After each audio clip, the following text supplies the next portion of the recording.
ৰোহিঙ্গা নিৰ্যাতন সম্পৰ্কে মুখ খুলিলে এবাৰ ডক্টৰ জাকিৰ নাইকে।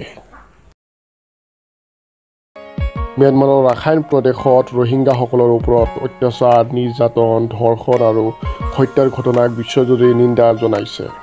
অবিলম্বে এই সমস্যা সমাধানৰ বাবে ম্যানমাৰক বিভিন্ন দেশৰ তৰফৰ পৰা আহ্বান জনোৱা হৈছে।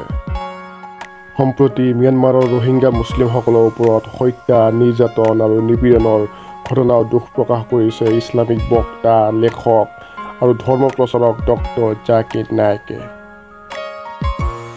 সাংবাদিকসকলৰ প্ৰশ্নৰ উত্তৰত ডক্টৰ জাকিৰ নাইকে কয়, এইটো খুবেই আফচোচৰ বিষয় যে বাৰ্মাত মুছলিমসকলৰ ওপৰত এনেকৈ নিৰ্যাতনৰ ঘটনা ঘটিছে আৰু সিহঁতক অন্য মুছলিমসকলে সাহায্য কৰা উচিত বুলি উল্লেখ কৰে তেখেতে। ডক্টৰ জাকিৰ নাইকে আৰু কয়, কোৰাণ আৰু হাদিছ অনুযায়ী এজন মুছলিমক সাহায্য কৰা অন্য মুছলিমৰ কৰ্তব্য। বাৰ্মাত যি হৈ আছে তাত সেই ঠাইত মুছলিমসকলকো আমি সাহায্য কৰা উচিত।